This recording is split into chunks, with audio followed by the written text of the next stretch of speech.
What's going on YouTube? Alright, so, I probably should have had my screen at a different spot because I'm going to be looking over here instead of looking at the camera. Anyway, I wanted to see if there's any interesting deals that are on here on Amazon before Prime Days goes live here in, like, I don't know, 45 minutes for me here on the West Coast, Arizona time. We're just going to look in here and see. This is one to pay attention to, the Retevis radios. Also maybe UV5R Mini. I don't really like these radios too much. I just don't care for the shape of them. They're small, but they're fat. And so I'd rather actually have a normal amount of real estate on the front of my radio. Like, look at this one here. Well, you can see it's got plenty of room. I don't want a radio that's narrow. Like, I've got a TD-H3 already anyway. So, yeah, these are just too small. I think they would have been better to make them thinner and wider. Okay? This thing is very, very clunky. It's almost as thick as it is wide. Okay? It reminds me of like a Snickers bar, only big, you know? But this is a deal that I would pay attention and see if this one goes on sale, because these little antennas are nice. They don't work amazing, but they're functional. And then you get the programming cable, and then you've got the stock antenna and the N771 antenna, which is, you know, just your generic, like, I don't know what they are, 5/8 wave, 2-meter antenna, probably. Here's a radio I would love to buy, but they got super bad reviews, and it's from our favorite company, Shark-O, and they sell used crap. S-A-R-K, Shark-O. Like, ooh, shit, it's used crap from Shark-O. Yeah. I have ordered from them time and time again to end up getting used equipment. And I think it's at the responsibility of the seller and not Amazon when it just keeps happening like that. This is a great radio right here, guys. This is, mine's over there. I really am going to need to start getting rid of some radios because I don't talk on them. I am not a UHF VHF person unless it's 2-meter sideband, and I haven't done that in years because of where I live. It's not active, but I don't talk on UHF or VHF, so I have no real need for these other than to listen to Wind System. I've got mobile radios. So what I usually do with all these, I just program them to GMRS and MERS and you know, some couple of, you know, frequencies worth monitoring, and they're just basically a prepper's radio at that point, you know. And then sometimes I give them away. So that's about it. But though that radio there is great because it's like a huge battery. It's almost 10 watts. It seems to have a better receiver than the typical UV5R. And that radio might go under $20. Here's another one to look at. The DM32 is my favorite DMR radio, other than the stupid ass holster. They just, like, they missed out. This stupid holster, you drop this radio into the holster and it doesn't stay put. And yet, but it's almost like they meant it to be tight. Then they have this other goofy thing here that will scratch the crap out of your radio and rub the buttons and all kinds of crap if you use it. But this is the exact one I have. And these go as low as like $50. But this is like, I mean, it's got USB-C. It's really close to 10 watts. And it's cheaper than any other DMR radio I can think of. It works really good, and it's a lot easier for me to use than my TYT or my 1701, and it's like it's a copy of a Motorola style. Here's another radio to look for. If you need a 10 meter mobile, it actually would do 10, 12, and what did they say, 15? I don't recommend doing 15 on it because the bandpass filters in the radio are not designed to do that. I don't think they intended for it to even work on 12. So, anyway, this is a great radio. It does over 100 watts. I know they call it an 80, but I've tested it. Other people have tested it. It does 100 plus on 10 meters, and it has a don't remember how many pins on the microphone. I think it is 8, but maybe it's 6.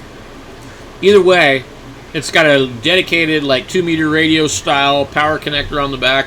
It feels a lot more like a ham radio than say the QT60 or any of the other radios. QT40 is definitely a CB.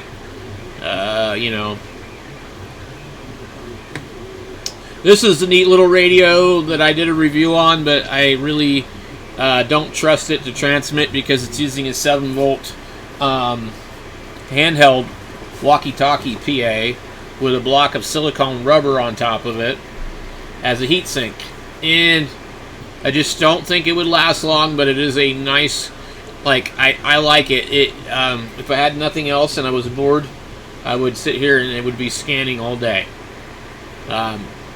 It's a really cool kind of radio for just listening, I think. This radio is like the cat's meow of the ICOMs, $369. I don't think they're much cheaper on any of the other big sites. In fact, you're probably buying it from DX Engineering or Gigaparts or Ham Radio Outlet.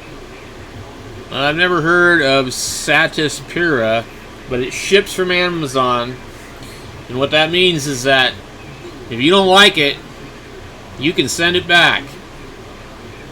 And if you buy that from Ham Radio Outlet or one of the other places and say, I just don't really like this thing, it kind of doesn't fit well in my car, I've only had it for 2 days, they're going to say, sorry, you're stuck with it.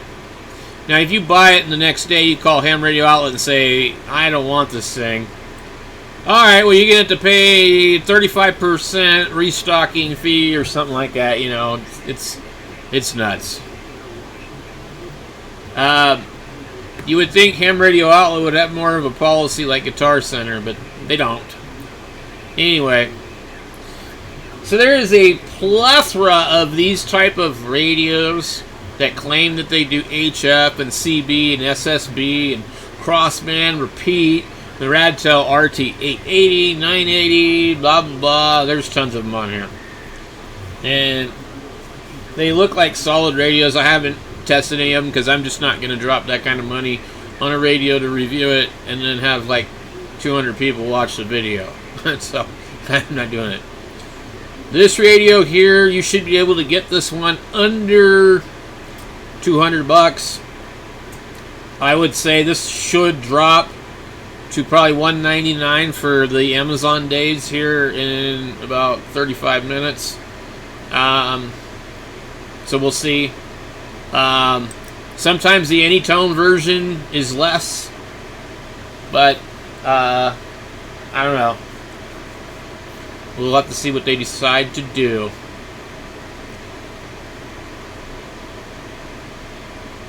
But I'd like to have that. That's expensive though. Look at that, $500 for a handheld walkie-talkie.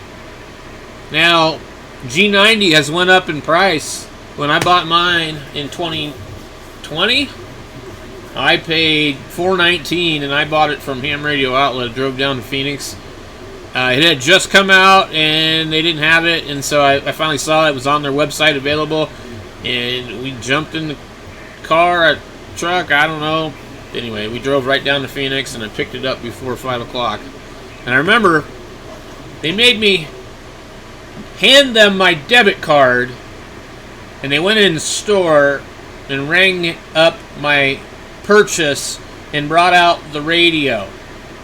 I'm like, you got to be fucking kidding me. I bought the G90 and a Yaesu FTX4 HT, which really ended up looking like a glorified Bofang. In fact, it even fit on a UV5R charger. But I remember having to hand him my debit card. This was COVID, you know. It was like, God damn. How fucking bunch of fucking bullshit. You know, amazing how everybody seems to have forgot this crap. You know, they're going to do it to us again. This time it might not be, yeah, it might be real bad. Anyway, if you're not prepared, you're not paying attention. This is my favorite radio that you can buy, but not the Ray Doherty version. Now, there's 3 different versions of this radio. Anytone, Ray Doherty, or Radio Ditty, however you want to call it. Retivis, Redivis. I think one thing in common with these companies, they are very successful, but their naming scheme for the American, the English-speaking audience, or however you want to call it, is not real good. Can you not come up with a normal frickin' name? It might as well be Radio Doo-Doo. I mean, it's like Bofang, Bungfang, Pofung, Dungfung, Poofung. You know, I mean, nobody, even for a while, they were selling a radio that was said Pofung, because supposedly that's how it's supposed to be pronounced, is Pofung.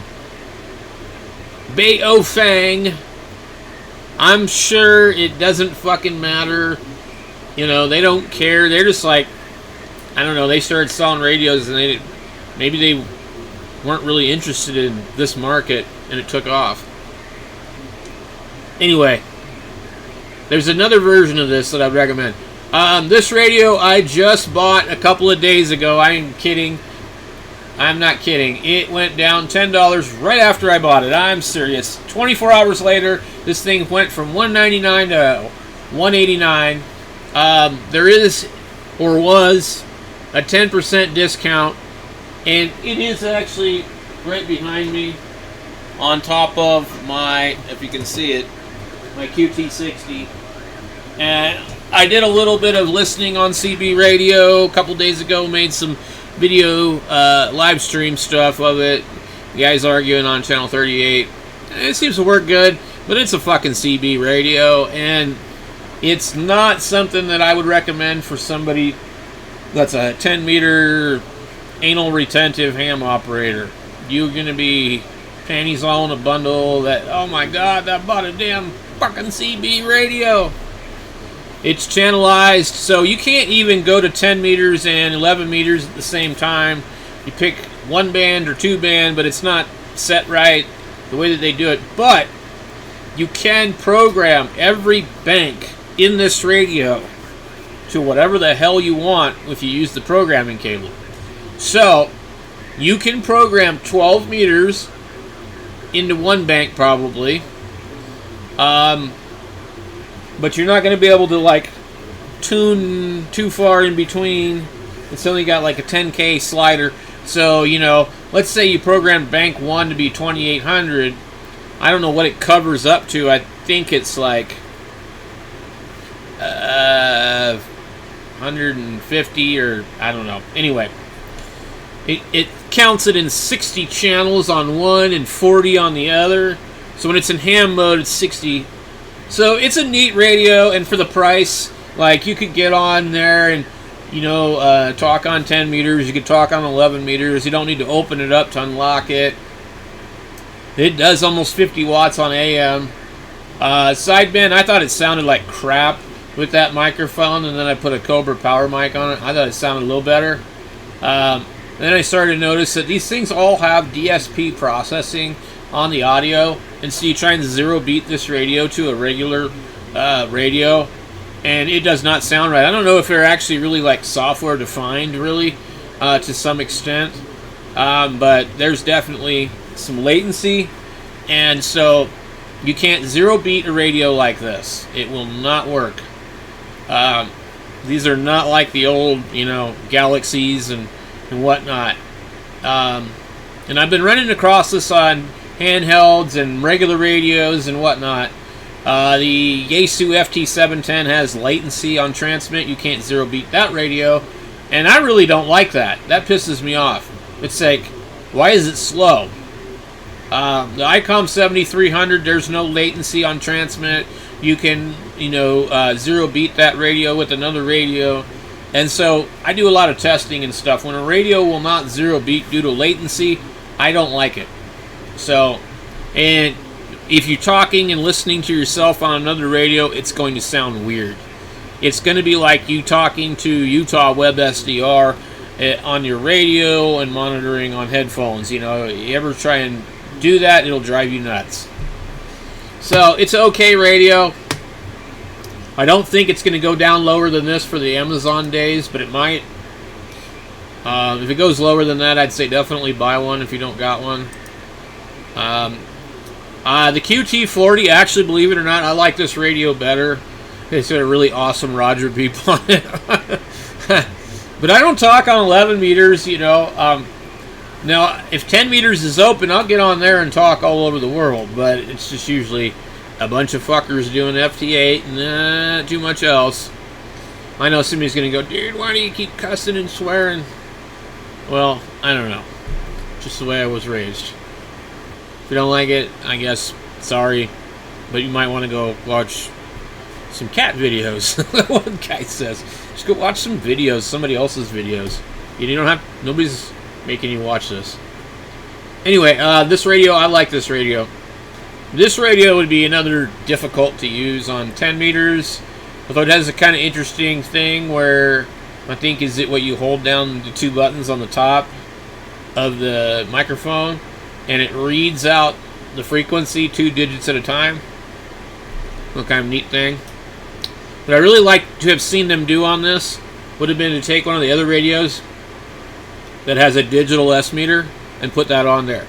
There's a Raid Oddity, I don't know, it's like an AM version of this, AM FM. It has a meter just like that, but it actually reads the frequency on the meter. Like, how cool would that be on this radio? You'd have all the information on the meter. AM, FM, lower sideband, CW, the frequency. I mean, that would have been a hit right out of the park. This thing here is overpriced, man. I don't know how they can charge $700 for this thing. Like, at that point, I mean, I don't fucking... There's no way. I have the X6100, and I'm not paying that for this. I'm gonna buy the fucking ICOM. There's nothing that this thing does that impresses me. And it's a lot more fucking money. And I haven't done any investigation. When it first came out, one of the guys was like, oh, it's got some problem with transmit. And that was it for me. You ain't got to tell me anymore. I'm done. Absolutely, completely turned off. I don't give a shit how well they improved it with firmware or whatever. I don't want it. So I moved on. I was never interested. This is a great radio. I don't know what kind of price they got on this thing. It is $6.99 on HRO. I just saw it a while ago. This is probably the best mobile radio you could buy. I do believe so. I don't think you could do much better. Let's see what we got. $819. Save your fucking money and go to... Where's it at? Ham Radio Outlet. Gigaparts. DX Engineering. Don't buy it for that much money. Look. Here we are right here. $669. I thought it said $699. It's on sale. $80 off. Boy, I remember when this thing was almost $600. I think it, yeah, this is the cheapest I think I've seen it. They lowered the MSRP, I think, to $749. I think that's what happened. I've also noticed, I was going to bring this up, the ICOM MSRP has been lowered, I think, which means they're not going to tax you on like $1,300. So you're going to pay the tax on $1,039. There's no other discounts here. They're not showing any other discounts. So the trick they used to do before was you'd buy this radio and the MSRP was $1,300, and they would take off like $300 in coupons, but then they would tax you on the original MSRP. It was ridiculous. So the Mark II has got an MSRP of $14.99. The other radio had an MSRP of $13.99, and they obviously must have changed it. I see no reason to buy this radio whatsoever. It's like ICOM just dragging it out. How much can we milk out of this fucking 10-year-old radio? Oh, we improved it. Yeah, because you had to, because you can't even get the fucking parts anymore that were used in the first generation of the radio. So, but like I was saying, here's the 705. It does go on sale, $13.99. I would buy this before I bought a $700 Xiegu. Because the Xiegu at $700 is half the price of this. It's not really that good of a deal when you think about it. It's not. Let me get back over to Amazon. And that is marked up. So sometimes maybe Ham Radio Outlet will have a deal on them. This is a cool radio right here. Kind of expensive if you ask me.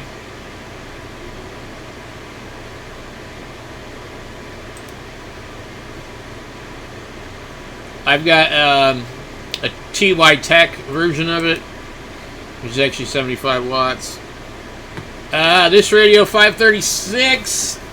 I would say if you don't mind all the birdies on the radio and that kind of stuff, it's a really good radio. You need to turn the RF gain down to 50%.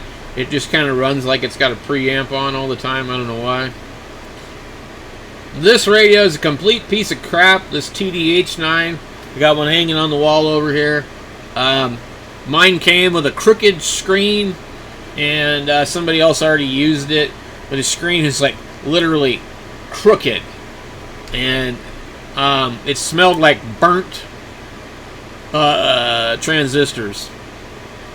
So anyway, I don't recommend that one.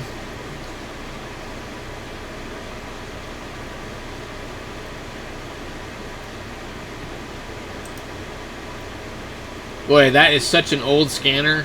That's a lot of money for a fucking 30-year-old scanner.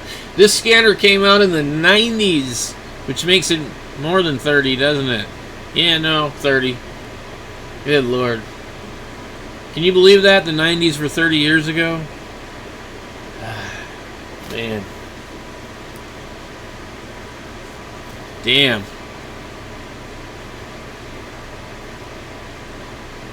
I don't know about this radio. I've never seen anybody really talk about it. The UV25 is kind of a goofy looking thing. FTDX 10 for $16.99. I just think that's too much money. I really don't think ham radios should cost as much as they do. I mean, there's not a whole lot inside of them anymore. There's not a whole lot of like craftsmanship. You're not like, you know, paying somebody to fucking hand solder components onto a board. You know, you're not paying like the original 101s. I mean, if you ever seen the pictures of how they had to put those together, they had lines and lines of just dozens of people just, you know, assembling this thing, you know? It's not like that no more. They go through a flow fucking oven and they wave solder the shit, and, you know, somebody pops the board into the fucking thing and plugs the fucking wires from the one part, you know, and maybe they solder on a connector. I don't know. Not a whole lot. They're just, I just think they're completely fucking taking advantage of everybody. Now everybody's like, well, look how much it costs. But look about now how things are. I mean, with AI and everything like that, and automation, it doesn't take as much work to build a fucking radio. So you can tell me that the radio was this much back in the 70s, and how with inflation we've gotten such a good deal. But also look at how technology's evolved. It was much harder for them to build a radio back in the 70s than it is today. They didn't have all this technology. You know, they had to hand solder every fucking thing, man. They didn't have computers and robots to do all this crap for them. You know, didn't exist. Or if it did, didn't exist on this damn planet. Or it did, it was something secret. Here's another cool radio that might strike your fancy. The Xiegu G106 SDR radio. We'll see if that goes on sale. Other than that, I really don't know. There's some other stuff that might be kind of interesting to see. Maybe some radio kits and things like that. I don't know. So some other stuff that would be fun to build. Here's a Pixie. This does CW only. 40 meter band. From like 7023 to 7050. And you build the thing.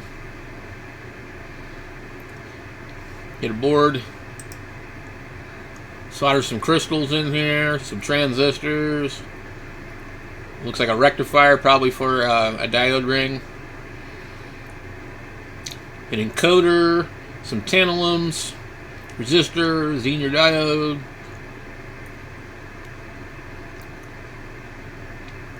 A couple of crystals, probably, I don't know. Shouldn't take you too long to build it.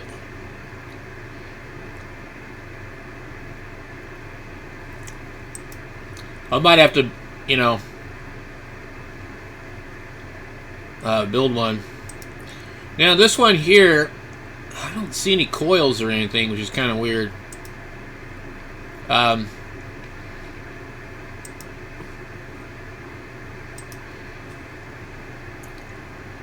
Here's another version called the 49er.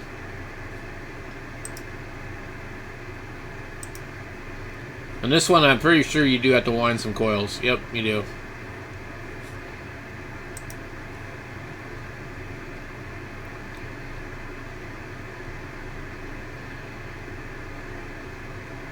Man, who in the hell? Oh, God.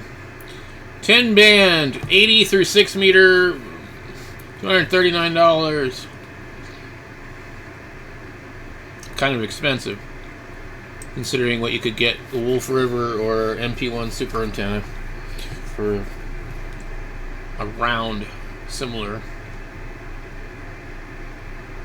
This, there's a bunch of different versions of this thing too. If this was cheaper, I'd probably buy one. They come in a kit, they come assembled. Now,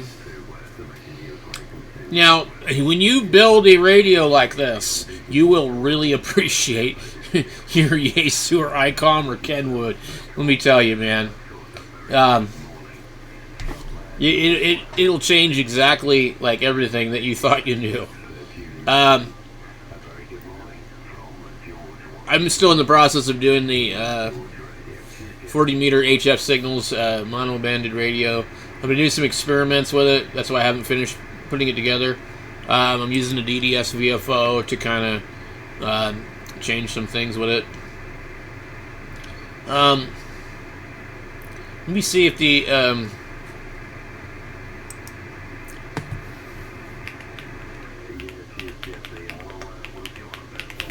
let me see if they still have the ham radio antenna tuner kit.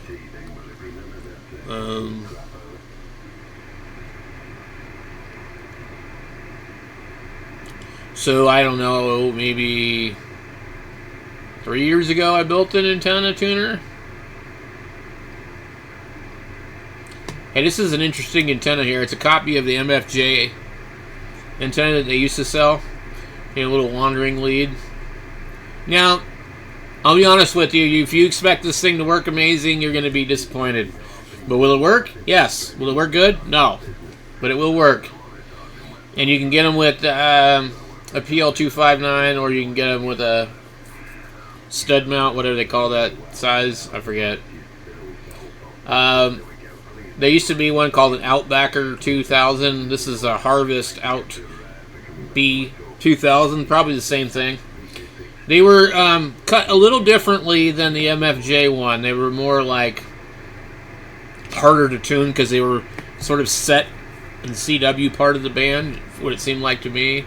And the antenna on the top, I actually had to like cut it because it wouldn't go short enough. But yeah, those are kind of neat. I thought I'd just share that with you. But let's see if we can find our... I need to put a space in between here. We got the radio behind me, and a guy in the UK on 20 meters calling CQ. But they don't... Maybe they don't have it no more.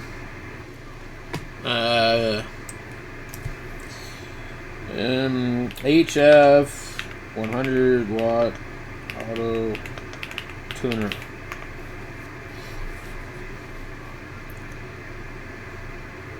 So it's based off of one of these style of tuners,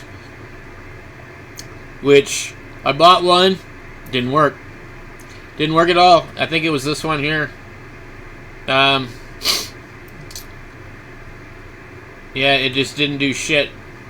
See, look, some of them are $59. There's a couple different versions of this thing, but they're all pretty much the same. And, okay, so here's the kit that I bought, except for mine had a different color board. So when you open up one of these other ones, they have air-wound toroids, and that's why they don't work. So what they've done is they cut the cost, and they didn't want to include these toroids. So with this one here, you have to wind these toroids, you solder in these relays, and if you buy the case, you'll get proper connectors in a 2-color display, usually. So you have everything here, but you're going to have SMA connectors. And it's 1.8 through 50 megahertz. It's not amazing, but it does work. And I may have not made mine as proper as possible.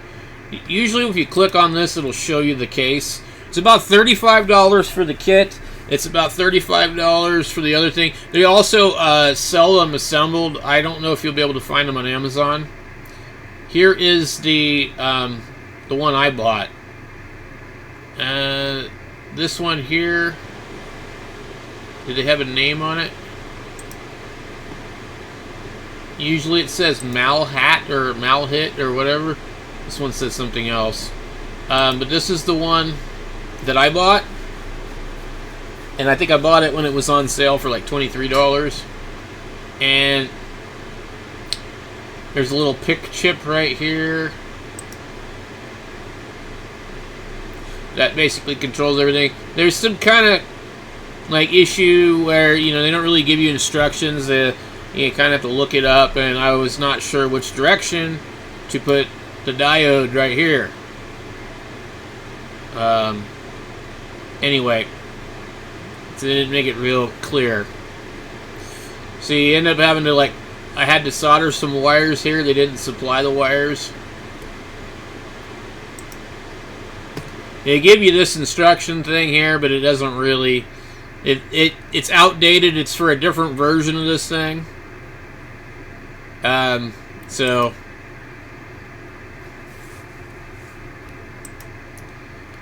it does come looking like that, but you get some different parts. Some of the switches aren't the same. And when it's done, it'll look like that. So... but yeah, this is the basic wiring diagram, and that's... you can pretty much, you know, figure it out from there. And that's based off of the N7 DDC guy's design, I guess, or whoever he is. These guys don't ever get any credit for this shit. Everybody's like, you know, the Amazon thing. Anyway, if we scroll down, it'll show us the case. You can either buy the case or you could buy some adapters like this. But the case is really nice. And I have mine in my go bag. If you buy one of the ones that's already assembled, they come with an adapter, a buck boost converter, and some other stuff, and they'll sometimes have a battery inside of them. So when you buy this, you get all this good stuff here. So this is what mine was. I believe the front and back covers are just printed circuit boards. And so you end up with two displays. You can use that display for something else, but this one is a two-color display. The one that comes on the kit itself is not two-color. But they show it here as just all blue. Or maybe it's the other way around. See, now look, see the picture here? They show this. So this is the older instructions with the other connectors. They used to sell the case, and the case would come with SMAs that went through it, but now they've got SO239s.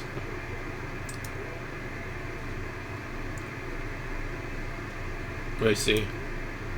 So the other one, when I ordered it, it was yellow up at the top and blue on the bottom. And this thing actually is pretty neat because, I don't know if they show it to you, but like right here, it shows you the power, the SWR, the inductance and capacitance used to achieve the match. Now, mine doesn't work terribly great. I may have not wound these properly, or I didn't wind this binocular toroid properly, or I don't know. But it's not like an LDG or something, It's close, but a little fiddly. So that's a cool project you could build, and might drive you nuts, but, Anyway. That's about it for this. I can't really think of anything else to look at before the deals start happening. Maybe some of this stuff will go on sale. Maybe it won't. There was some audio generator kits I was interested in. Signal generator kit. They got one for like $8. It's an audio level one. So it's this one right here. You can either buy it for $9 or it's $7.19 on Prime Day deal. Apparently it's midnight right now, so we just slide into that and see what they got.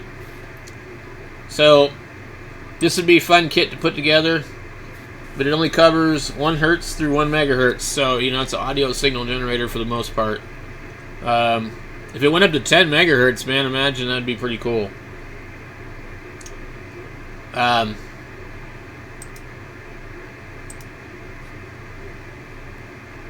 Yeah, so not a lot to it, but teaches you some stuff. Here's 2 kits for $10. Now this might be different. They call it a monolithic function generator, signal generator. It says frequency range 50 to 5 kilohertz. Kind of cool.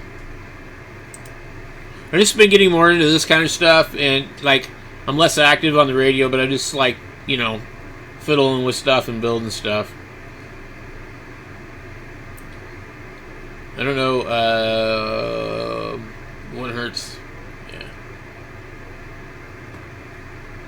Yeah. This one here says it goes to 20 megahertz.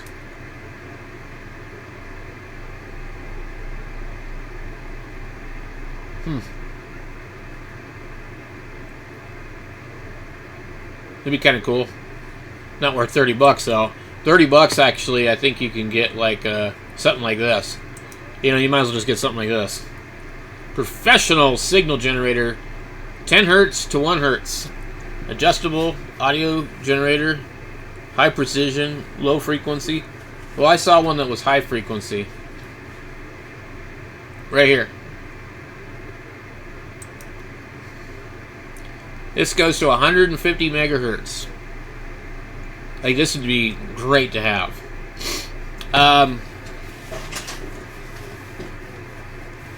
I'd love to order one of these things, but I don't want to pay $100 for one of these. They have a bunch of different ones that do different things, and you have a nice little, you know, waveform thing on here. But, no. I mean, I would be doing all kinds of stuff with this, because you could change the modulation on it and do a bunch of crazy stuff. I would be using it to drive, like, little projects, and even, like, some guys have, like, used these as a digital VFO. And you go 15 megahertz, 60, and 80. And they completely change when you get into that range. Now, I had a similar older version, and it felt like there was nothing in it. And it didn't work right. I bought it from some dude in Flagstaff. It was broken. I don't remember what was wrong with it. It, like, kind of worked. I think what happened was he probably... It was a frequency counter / signal generator. But those are... I'm just like, I don't know. Those things really worth $100? I don't know. You'd have to decide. 118. These ones here that, like, I don't know. Audio level, sure. $31. It's got a digital display. It's pretty cool. But I want radio frequency level.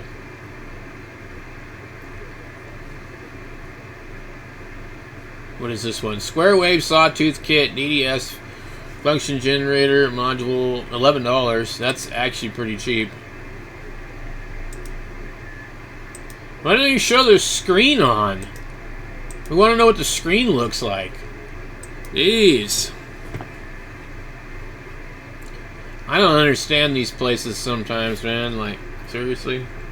Functional signal generator.